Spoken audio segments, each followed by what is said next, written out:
ਜ਼ਿਲ੍ਹਾ ਲੁਧਿਆਣਾ ਦੇ ਵਿੱਚ ਅੱਜ ਮਿਤੀ 1 ਮਈ 2020 ਤੱਕ 2565 ਸੈਂਪਲ ਜਿਹੜੇ ਹੈਗੇ ਉਹ ਕਲੈਕਟ ਕੀਤੇ ਗਏ ਨੇ। ਇਹਦੇ ਵਿੱਚੋਂ 2140 ਸੈਂਪਲ ਜਿਹੜੇ ਹੈਗੇ ਉਹਦਾ ਦੀ ਰਿਪੋਰਟ ਸਾਡੇ ਕੋਲ ਪ੍ਰਾਪਤ ਹੋ ਚੁੱਕੀ ਹੈ। ਇਹਦੇ ਵਿੱਚੋਂ 77 ਜਿਹੜੇ ਸੈਂਪਲਸ ਹੈਗੇ ਉਹ ਪੋਜ਼ਿਟਿਵ ਪਾਏ ਗਏ ਨੇ।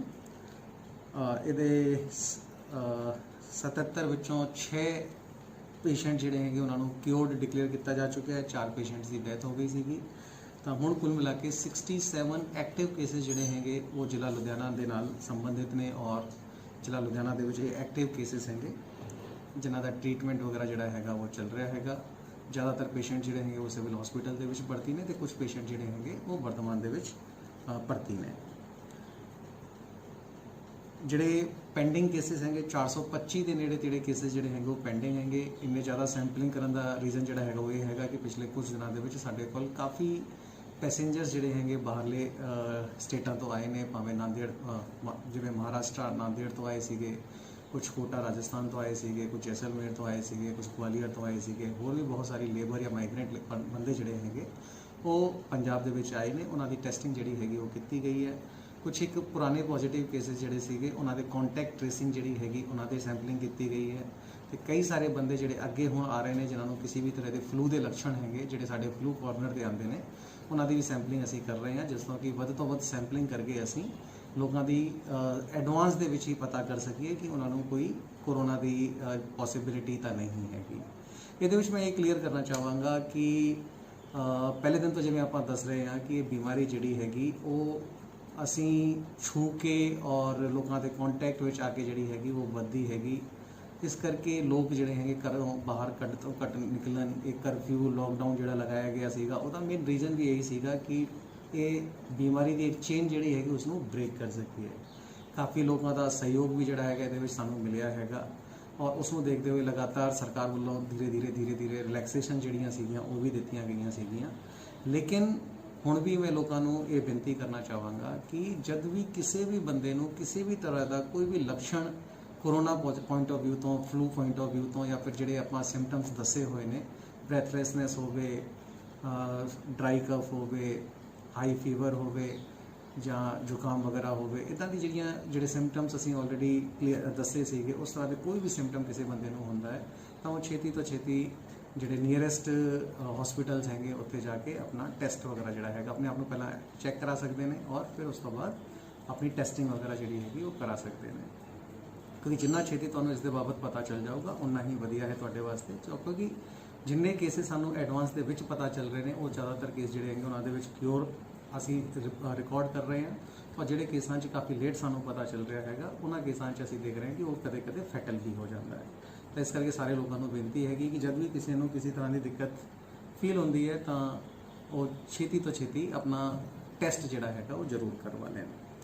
ਥੋੜਾ ਸਾ ਲੋਕਾਂ ਨੂੰ ਡਰਨ ਦੀ ਵੀ ਲੋੜ ਹੈਗੀ, ਕੇਅਰਫੁਲ ਹੋਣ ਦੀ ਵੀ ਲੋੜ ਹੈਗੀ, ਕਿਉਂਕਿ ਨੰਬਰ ਆਫ ਕੇਸਿਸ ਜਿਹੜੇ ਹੈਗੇ ਪਿਛਲੇ 2 ਦਿਨਾਂ ਦੇ ਵਿੱਚ ਲੁਧਿਆਣਾ ਦੇ ਵਿੱਚ ਕਾਫੀ ਵਧੇ ਨੇ ਔਰ ਅੱਜ ਵੀ ਸਾਡੇ ਕੋਲ ਜਿਹੜੇ 425 ਪੈਂਡਿੰਗ ਰਿਪੋਰਟਾਂ ਜਿਹਨਾਂ ਦੀ ਆਉਣ ਵਾਲੀਆਂ ਹੈਗੀਆਂ ਉਹਨਾਂ ਦੀ ਰਿਪੋਰਟਾਂ ਵੀ ਲੇਟ ਨਾਈਟ ਤੱਕ ਸਾਡੇ ਕੋਲ ਆਉਂਦੀਆਂ ਨੇ। ਤਾਂ ਉਹਦੇ ਵਿੱਚ ਵੀ ਸਾਨੂੰ ਹੋ ਸਕਦਾ ਕੁਝ ਪਤਾ ਚੱਲੇ, ਕੁਝ ਪੋਜ਼ਿਟਿਵ ਕੇਸਿਸ ਜਿਹੜੇ ਹੈਗੇ ਉਹ ਆ ਸਕਦੇ ਨੇ। ਤਾਂ ਇਸ ਕਰਕੇ ਲੋਕਾਂ ਨੂੰ ਕੇਅਰਫੁਲ ਰਹਿਣ ਦੀ ਲੋੜ ਹੈ, ਲੋਕਾਂ ਨੂੰ ਸਚੇਤ ਰਹਿਣ ਦੀ ਲੋੜ ਹੈਗੀ ਔਰ ਆਪਣੇ ਘਰਾਂ ਦੇ ਵਿੱਚ ਹੀ ਰਹਿਣ ਦੀ ਲੋੜ ਹੈਗੀ। ਭਾਵੇਂ ਅਸੀਂ ਥੋੜੀ ਜਿਹੀ ਰਿਲੈਕਸੇਸ਼ਨ ਦਿੱਤੀ ਹੋਈ ਹੈ ਲੇਕਿਨ ਉਸ ਨੂੰ ਲੋੜ ਦੇ ਮੁਤਾਬਿਕ ਹੀ ਬਾਹਰ ਆਉਣ ਦੀ ਲੋੜ ਹੈ। ਕੇਵਲ ਔਰ ਕੇਵਲ ਜਦ ਬਹੁਤ ਜ਼ਿਆਦਾ ਰਿਕੁਆਇਰਮੈਂਟ ਹੈਗੀ ਤਾਂ ਹੀ ਬੰਦੇ ਜਿਹੜੇ ਹੈਗੇ ਉਹ ਬਾਹਰ ਆਉਣ। ਅਸੀਂ ਜਿਹੜੀਆਂ ਰਿਲੈਕਸੇਸ਼ਨਸ ਦਿੱਤੀਆਂ ਸੀਗੀਆਂ 3 ਤਰੀਕੇ ਦੀ ਮੇਨ ਕੈਟੇਗਰੀਆਂ ਹੈਗੀਆਂ ਰਿਲੈਕਸੇਸ਼ਨਸ ਦੀਆਂ। ਪਹਿਲੀ ਸੀਗੀ ਕੰਸਟਰਕਸ਼ਨ ਨਾਲ ਰਿਲੇਟਡ। ਮੈਨੂੰ ਇਹ ਕਹਿਣ 'ਚ ਕਾਫੀ ਖੁਸ਼ੀ ਹੋ ਰਹੀ ਹੈ ਕਿ ਤਕਰੀਬਨ 45 ਦੇ ਨੇੜੇ ਤੇੜੇ ਪ੍ਰੋਜੈਕਟਾਂ ਨੂੰ, ਭਾਵੇਂ ਉਹ ਗਵਰਨਮੈਂਟ ਸੈਕਟਰ ਦੇ ਹੋਣ ਜਾਂ ਪ੍ਰਾਈਵੇਟ ਸੈਕਟਰ ਦੇ ਹੋਣ, ਹੁਣ ਤੱਕ ਅਸੀਂ 45 ਦੇ ਨੇੜੇ ਤੇੜੇ ਪ੍ਰੋਜੈਕਟਾਂ ਨੂੰ ਅਪਰੂਵਲ ਜਿਹੜੀ ਹੈਗੀ ਆਪਣੇ ਪੱਧਰ ਤੇ ਦੇ ਚੁੱਕੇ ਹਾਂ। ਤਕਰੀਬਨ 1000 ਦੇ ਨੇੜੇ ਤੇੜੇ ਲੇਬਰ ਜਿਹੜੀ ਹੈਗੀ ਉਹਦੇ ਵਿੱਚ ਹੁਣ ਐਂਗੇਜ ਵੀ ਹੋ ਗਈ ਹੈ। ਪ੍ਰਾਈਵੇਟ ਵੀ ਪ੍ਰੋਜੈਕਟਸ ਜਿਹੜੇ ਹੈਗੇ ਉਹ ਵੀ ਸਾਡੇ ਕੋਲ ਹੁਣ ਪਰਮਿਸ਼ਨ ਵਾਸਤੇ ਆ ਰਹੇ ਨੇ ਔਰ ਉਹਨਾਂ ਨੂੰ ਅਸੀਂ ਕੋਸ਼ਿਸ਼ ਕਰ ਰਹੇ ਹਾਂ ਕਿ ਨਾਲ ਹੀ ਨਾਲ ਪਰਮਿਸ਼ਨ ਜਿਹੜੀ ਹੈਗੀ ਉਹ ਦੇ ਦਈਏ। ਇਸ ਤੋਂ ਇਲਾਵਾ ਦੂਜੀ ਜਿਹੜੀ ਰਿਲੈਕਸੇਸ਼ਨ ਸੀਗੀ ਉਹ ਇੰਡਸਟਰੀ ਨਾਲ ਰਿਲੇਟਡ ਸੀਗੀ। ਇਹ ਵੀ ਚੰਗੀ ਗੱਲ ਹੈਗੀ ਕਿ ਕਾਫੀ ਇੰਡਸਟਰੀਆਂ ਜਿਹੜੀਆਂ ਹੈਗੀਆਂ ਹੁਣ ਅੱਗੇ ਆ ਰਹੀਆਂ ਨੇ, ਕਿਉਂਕਿ ਗਵਰਨਮੈਂਟ ਵੱਲੋਂ 2-3 ਰਿਲੈਕਸੇਸ਼ਨ ਜਿਹੜੀਆਂ ਦਿੱਤੀਆਂ ਗਈਆਂ ਸੀਗੀਆਂ। ਪਹਿਲਾਂ ਇੰਡਸਟਰੀਅਲ ਕੁਆਰੰਟੀਨ ਉਹਨਾਂ ਨੂੰ ਕਿਹਾ ਗਿਆ ਸੀਗਾ, ਫਿਰ ਉਸ ਤੋਂ ਬਾਅਦ ਉਹਨਾਂ ਨੂੰ ਟਰਾਂਸਪੋਰਟ ਫੈਸਿਲਿਟੀ ਲੇਬਰ ਨੂੰ ਪ੍ਰੋਵਾਈਡ ਕਰਕੇ ਆਪਣੀ ਇੰਡਸਟਰੀਆਂ ਚਾਲੂ ਕਰਨ ਦੇ ਵਾਸਤੇ ਪ੍ਰੋਵੀਜ਼ਨ ਦਿੱਤਾ ਗਿਆ ਸੀਗਾ। ਤੇ ਲਾਸਟ ਵਿੱਚ ਸਰਕਾਰ ਵੱਲੋਂ ਇਹ ਵੀ ਪ੍ਰੋਵੀਜ਼ਨ ਦਿੱਤਾ ਗਿਆ ਸੀਗਾ ਕਿ ਲੇਬਰ ਜਿਹੜੀ ਹੈਗੀ ਉਹ ਜਿਹੜੀ ਨੇੜੇ ਤੇੜੇ ਦੀ ਹੈਗੀ ਤਾਂ ਔਨ ਫੁੱਟ ਜਾਂ ਫਿਰ ਸਾਈਕਲ ਤੋਂ ਆ ਸਕਦੀ ਹੈ। ਤਾਂ ਕਈ ਸਾਰੀ ਇੰਡਸਟਰੀਆਂ ਜਿਹੜੀਆਂ ਹੈਗੀਆਂ ਹੁਣ ਅੱਗੇ ਆ ਰਹੀਆਂ ਨੇ ਔਰ ਪਾਸਿਸ ਵਗੈਰਾ ਬਣਵਾ ਕੇ ਆਪਣੀ ਇੰਡਸਟਰੀਆਂ ਨੂੰ ਚਾਲੂ ਕਰ ਰਹੀਆਂ ਨੇ, ਕਿਉਂਕਿ ਇੰਡਸਟਰੀ ਨੂੰ ਹੁਣ ਸਪੈਸੀਫਿਕ ਪਰਮਿਸ਼ਨ ਦੀ ਇਸ ਦੇ ਵਾਸਤੇ ਲੋੜ ਨਹੀਂ ਹੈਗੀ ਇੰਡਸਟਰੀ ਨੂੰ ਚਲਾਉਣ ਦੇ ਲਈ। ਸਿਰਫ ਔਰ ਸਿਰਫ ਲੇਬਰ ਦੇ ਪਾਸਿਸ ਜਿਹੜੇ ਹੈਗੇ ਔਰ ਆਪਣੇ ਪਾਸਿਸ ਜਿਹੜੇ ਹੈਗੇ ਉਹਨਾਂ ਨੂੰ ਬਣਵਾਉਣ ਦੀ ਲੋੜ ਹੈਗੀ, ਜਿਹੜੀ ਕਿ GMDIC ਦਫ਼ਤਰ ਉਹਨਾਂ ਨੂੰ ਲਗਾਤਾਰ ਮਿਲ ਰਹੇ ਨੇ। ਕੱਲ ਤੋਂ ਅਸੀਂ ਇੱਕ ਹੋਰ ਫੈਸਲਾ ਲਿਆ ਹੈਗਾ ਕਿ ਮਾਸਟਰ ਪਲਾਨ ਦੇ ਵਿੱਚ ਜਿਹੜੇ ਡੈਜਿਗਨੇਟਿਡ ਇੰਡਸਟਰੀਅਲ ਏਰੀਆਜ਼ ਹੈਗੇ ਉਹਨਾਂ ਨੂੰ ਵੀ ਅਸੀਂ ਸੈਲਫ ਡਿਕਲੇਰੇਸ਼ਨ ਬੇਸਿਸ ਤੇ ਅਸੀਂ ਅਲਾਉ ਕਰ ਰਹੇ ਹਾਂ ਕਿ ਸੈਲਫ ਡਿਕਲੇਰੇਸ਼ਨ ਦੇ ਬੇਸਿਸ ਤੇ ਇੰਡਸਟਰੀ ਜਿਹੜੀ ਹੈਗੀ ਉਹ ਐਪਲੀਕੇਸ਼ਨ ਦੇ ਸੈਲਫ ਡਿਕਲੇਰੇਸ਼ਨ ਦੇ ਸਕਦੀ ਹੈ ਔਰ ਆਪਣੇ ਇੰਡਸਟਰੀ ਨੂੰ ਚਾਲੂ ਕਰ ਸਕਦੀ ਹੈ। ਔਰ ਉਹਦੇ ਵਾਸਤੇ ਪਰਮਿਸ਼ਨਾਂ ਜਿਹੜੀਆਂ ਹੈਗੀਆਂ ਉਹ ਪਾਸਿਸ ਜਿਹੜੇ ਹੈਗੇ ਉਹ ਪਾਸਿਸ ਆਪਣੇ ਇੰਡਸਟਰੀ ਡਿਪਾਰਟਮੈਂਟ ਤੋਂ ਬਣਵਾ ਸਕਦੇ ਆ। ਇਸ ਤੋਂ ਇਲਾਵਾ ਕੁਝ ਮਾਰਕੀਟ ਦੇ ਵਿੱਚ ਅੱਜ ਕੁਝ ਕਨਫਿਊਜ਼ਨ ਜਾਂ ਰੂਮਰਸ ਫੈਲ ਰਹੇ ਸੀਗੇ ਕਿ ਮਿਕਸ ਲੈਂਡ ਯੂਜ਼ ਔਰ ਉਸ ਤਰ੍ਹਾਂ ਦੇ ਏਰੀਆ ਦੇ ਵਿੱਚ ਵੀ ਇੰਡਸਟਰੀਆਂ ਚਾਲੂ ਕਰਨ ਦੇ ਵਾਸਤੇ ਕੋਈ ਫੈਸਲਾ ਹੋਇਆ ਹੈ। ਹਾਲ ਦੀ ਘੜੀ ਇਦਾਂ ਦਾ ਕੋਈ ਫੈਸਲਾ ਨਹੀਂ ਹੈਗਾ ਕਿ ਮਿਕਸ ਲੈਂਡ ਯੂਜ਼ ਦੇ ਵਿੱਚ ਬਾਹਰੋਂ ਲੇਬਰ ਨੂੰ ਬੁਲਾ ਕੇ ਇੰਡਸਟਰੀਆਂ ਜਿਹੜੀਆਂ ਹੈਗੀਆਂ ਉਹ ਚਾਲੂ ਕੀਤੀਆਂ ਜਾ ਸਕਦੀਆਂ ਹਨ। ਇਸ ਤੋਂ ਇਲਾਵਾ ਤੀਜਾ ਜਿਹੜਾ ਹੈਗਾ ਉਹ ਸ਼ਾਪਸ ਦੇ ਨਾਲ ਰਿਲੇਟਡ ਰਿਲੈਕਸੇਸ਼ਨ ਸੀਗੀਆਂ। ਉਹਦੇ ਵਿੱਚ ਅਸੀਂ ਆਲਰੇਡੀ ਕਈ ਸਾਰੀ ਰਿਲੈਕਸੇਸ਼ਨ ਜਿਹੜੀਆਂ ਸੀਗੀਆਂ ਆਲਰੇਡੀ ਦੇ ਦਿੱਤੀਆਂ ਗਈਆਂ ਸੀਗੀਆਂ। ਇੰਡਸਟਰੀ ਜਿਹੜੇ ਐਸੈਂਸ਼ੀਅਲ ਆਈਟਮਸ ਜਾਂ ਹੋਰ ਵੀ ਜਿਹੜੇ ਐਗਜ਼ੈਂਪਟਡ ਕੈਟੇਗਰੀਆਂ ਨੂੰ ਜਿਹਨਾਂ ਨੂੰ ਅਸੀਂ ਪਹਿਲਾਂ ਅਲਾਉ ਕੀਤਾ ਸੀਗਾ ਹੋਮ ਡਿਲੀਵਰੀ ਦੇ ਵਾਸਤੇ, ਉਹਨਾਂ ਨੂੰ ਅਸੀਂ ਹੁਣ ਸਵੇਰੇ 7 ਵਜੇ ਤੋਂ 11 ਵਜੇ ਤੱਕ ਕਾਊਂਟਰ ਸੇਲ ਔਰ 11 ਵਜੇ ਤੋਂ ਬਾਅਦ ਹੋਮ ਡਿਲੀਵਰੀ ਜਿਹੜੀ ਹੈਗੀ ਉਹ ਅਲਾਉ ਕਰਤੀ ਹੈਗੀ। ਇਸ ਤੋਂ ਇਲਾਵਾ ਬਾਕੀ ਜਿਹੜੀਆਂ ਕੈਟੇਗਰੀਆਂ ਹੈਗੀਆਂ ਉਸ ਦੇ ਵਾਸਤੇ ਵੀ ਸਾਨੂੰ ਕਾਫੀ ਕੁਐਰੀਜ਼ ਵਗੈਰਾ ਆ ਰਹੀਆਂ ਨੇ। ਅਸੀਂ ਉਸ ਨੂੰ ਅੱਜ ਦੇਖ ਰਹੇ ਹਾਂ। ਕਾਫੀ ਡਿਮਾਂਡਸ ਔਰ ਸਜੈਸ਼ਨਸ ਜਿਹੜੇ ਹੈਗੇ ਉਹ ਲੋਕਾਂ ਦੇ ਸਾਡੇ ਕੋਲ ਪ੍ਰਾਪਤ ਹੋਏ ਨੇ। ਅਸੀਂ ਉਹਨਾਂ ਨੂੰ ਡੂੰਘਾਈ ਨਾਲ ਘੋਖ ਰਹੇ ਹਾਂ ਔਰ ਹੋਪਫੁਲੀ ਅਸੀਂ ਕੱਲ ਤੱਕ ਇੱਕ ਡਿਟੇਲਡ ਗਾਈਡਲਾਈਨ ਜਿਹੜੀਆਂ ਹੈਗੀਆਂ ਰੋਸਟਰ ਵਗੈਰਾ ਬਣਾ ਕੇ ਕਿ ਕਿਹੜੇ ਟਾਈਪ ਦੀ ਦੁਕਾਨ ਕਿਹੜੇ ਤਰੀਕ ਨੂੰ ਕਿਹੜੇ ਦਿਨ ਨੂੰ ਹਫਤੇ ਦੇ ਵਿੱਚ ਨੂੰ ਖੁੱਲ ਸਕਦੀ ਹੈ, ਉਹ ਸਾਰੀ ਗਾਈਡਲਾਈਨ ਜਿਹੜੀਆਂ ਹੈਗੀਆਂ ਅਸੀਂ ਹੋਪਫੁਲੀ ਕੱਲ ਤੱਕ ਲੋਕਾਂ ਦੇ ਸਾਹਮਣੇ ਪੇਸ਼ ਕਰਾਂਗੇ। ਔਰ ਉਸ ਤੋਂ ਬਾਅਦ ਮੈਨੂੰ ਲੱਗਦਾ ਹੈ ਕਿ ਆਮ ਚੀਜ਼ਾਂ ਵੀ ਜਿਹੜੀਆਂ ਹੈਗੀਆਂ ਹੋਰ ਵੀ ਤਰੀਕੇ ਦੀ ਚੀਜ਼ਾਂ ਜਿਹੜੀਆਂ ਹੈਗੀਆਂ ਉਹ ਲੋਕਾਂ ਨੂੰ ਅਵੇਲੇਬਲ ਹੋ ਜਾਣਗੀਆਂ। Thank you.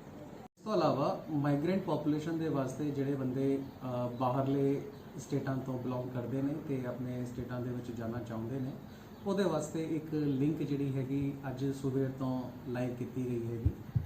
ਕੋਈ ਵੀ ਮਾਈਗ੍ਰੈਂਟ ਬੰਦਾ ਜਿਹੜਾ ਕਿ ਬਾਹਰਲੇ ਸਟੇਟਾਂ ਤੋਂ ਬਿਲੋਂਗ ਕਰਦਾ ਹੈ ਔਰ ਆਪਣੇ ਸਟੇਟ ਨੂੰ ਜਾਣਾ ਚਾਹੁੰਦਾ ਹੈ, ਉਹ ਸਾਰੀ ਡਿਟੇਲ ਜਿਹੜੀ ਹੈਗੀ ਇਸ ਲਿੰਕ ਦੇ ਉੱਤੇ ਦੇ ਸਕਦਾ ਹੈ। ਲਿੰਕ ਜਿਹੜੀ ਹੈਗੀ ਉਹ ਇਸ ਤਰ੍ਹਾਂ ਹੈਗੀ http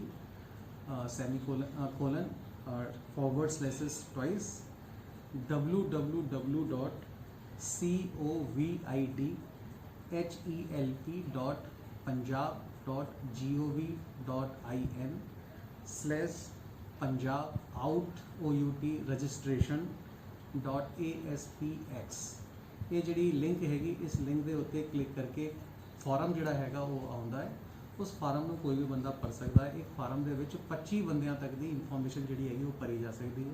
ਯਾਨੀ ਕਿ ਕੋਈ ਵੀ ਬੰਦਾ ਆਪਣੀ ਪੂਰੀ ਫੈਮਿਲੀ ਦੇ ਵਾਸਤੇ ਇੱਕੋ ਹੀ ਫਾਰਮ ਜਿਹੜਾ ਹੈਗਾ ਉਹ ਭਰਨਾ ਪਊਗਾ ਔਰ ਉਸ ਫੈਮਿਲੀ ਨੂੰ ਪੂਰੀ ਫੈਮਿਲੀ ਨੂੰ ਇੱਕ ਜਾਂ ਗਰੁੱਪ ਨੂੰ ਇੱਕ ਗਰੁੱਪ ਦੇ ਵਜੋਂ ਰਜਿਸਟਰ ਕਰ ਲਿਆ ਜਾਵੇਗਾ। ਇਹ ਡੇਟਾ ਜਿਹੜਾ ਹੈਗਾ ਉਹ ਕੰਪਾਈਲੇਸ਼ਨ ਦਾ ਕੰਮ ਆਲਰੇਡੀ ਚੱਲ ਰਿਹਾ ਹੈ ਤੇ ਮੈंने अभी थोड़ी देर ਪਹਿਲਾਂ ਰਿਵਿਊ ਕੀਤਾ ਸੀਗਾ। ਤਕਰੀਬਨ 5,500 ਬੰਦਿਆਂ ਨੇ ਹਾਲੇ ਤੱਕ ਇਸ ਦੇ ਵਿੱਚ ਰਜਿਸਟ੍ਰੇਸ਼ਨ ਵੀ ਜਿਹੜੀ ਹੈਗੀ ਉਹ ਕਰਾ ਲਈ ਹੈਗੀ। ਤਾਂ ਮੇਰੀ ਰਿਕੁਐਸਟ ਹੈਗੀ ਕਿ ਜੋ ਵੀ ਮਾਈਗ੍ਰੈਂਟ ਜਿਹੜੇ ਹੈਗੇ ਜੋ ਕਿ ਆਪਣੇ ਸਟੇਟਾਂ ਨੂੰ ਜਾਣਾ ਚਾਹੁੰਦੇ ਹਨ ਉਹ ਇਸ ਲਿੰਕ ਦੇ ਉੱਤੇ ਅਪਲਾਈ ਕਰ ਸਕਦੇ ਹਨ, ਕਿਉਂਕਿ ਜਦ ਵੀ ਉਹਨਾਂ ਸਟੇਟਾਂ ਦੇ ਨਾਲ ਸਾਡਾ ਰਾਬਤਾ ਕਾਇਮ ਹੋਊਗਾ ਅਸੀਂ ਕੋਈ ਵੀ ਫੈਸਲਾ ਇਸ ਦੇ ਬਾਬਤ ਕਰਾਂਗੇ ਤਾਂ ਇਹ ਡੇਟਾ ਜਿਹੜਾ ਹੈਗਾ ਸਾਡੇ ਵਾਸਤੇ ਕਾਫੀ ਇੰਪੋਰਟੈਂਟ ਹੋਊਗਾ। ਜਿਹੜੇ ਬੰਦਿਆਂ ਨੇ ਸਾਨੂੰ ਅਪਲਾਈ ਕੀਤਾ ਹੋਊਗਾ ਉਹਨਾਂ ਨੂੰ ਫਸਟ ਪ੍ਰਾਇੋਰਟੀ ਜਿਹੜੀ ਹੈਗੀ ਉਹ ਦਿੱਤੀ ਜਾਵੇ।